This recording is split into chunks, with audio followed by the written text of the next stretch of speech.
Greetings family, welcome to SPA Radio. Today on SPA Current Affairs, we're speaking to a critical care specialist, a physician and head of infectious diseases, Prof. Veronica Ueckermann.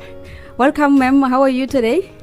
I'm well, thank you, and thanks for the opportunity to speak on your show. It's exciting. Well, you're welcome. We're going to be talking about the spread of a virus called Mpox.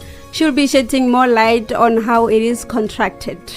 So tell me, Prof, what is Mpox, where is it originated, and what are the initial signs and symptoms of the virus? So Mpox is a kind of virus. It's from the pox family of viruses, right? So if you think of other pox viruses that we've seen in the past, we think that it originated from animals still, an animal host. The original monkeypox comes from, when we thought initially that the first cases might have been identified in monkeys. But we have since, for various reasons, changed to Mpox. Point is, it's jumped to humans, and we get human-to-human transmission, and we can get animal-to-human transmission as well. So the first signs and symptoms is generally non-specific to start with. So prodromal symptoms like you get with flu, fever, sore body, maybe some headaches. And then what is quite specific is this rash that appears.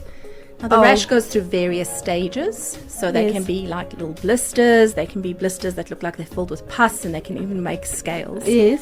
And that is that's generally when people are alerted to the fact that they might be infected with Mpox. Oh, so looking at the areas of prevention, what is it that the hospital is doing to prevent or manage the spread of the virus?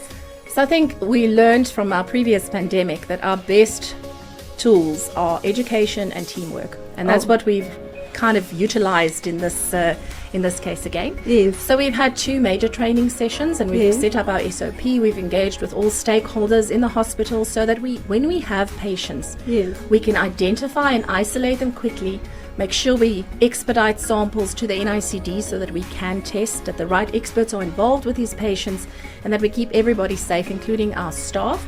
And that staff is the sisters working with the patients, the doctors working with the patients, but also people like our cleaners cleaning the areas that are potentially contaminated, the people doing our washing. So we've included the whole team in these training sessions, and we have our SOP available, and we've tried to just make everybody aware and ready, which is generally our best chance of beating this. Should we be worried, Doc? What are the local and global statistics?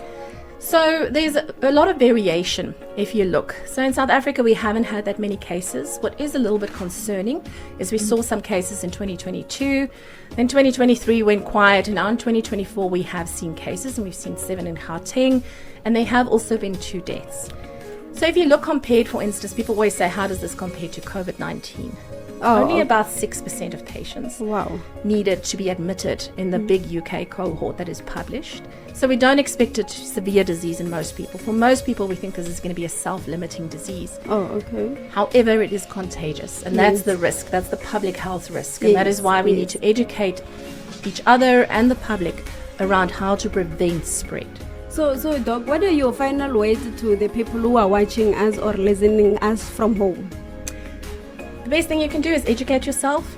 Remember, this is not a disease of stigma. I think that's important to say, because there have been certain populations targeted and stigmatized around this disease. Keep yourself safe, seek help early.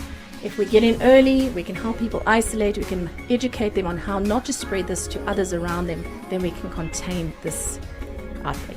Thank you very much for your informative information, and thank you again for gracing us with your presence. It's absolutely a pleasure. Anytime. From SPA Current Affairs, I'm Phakwago.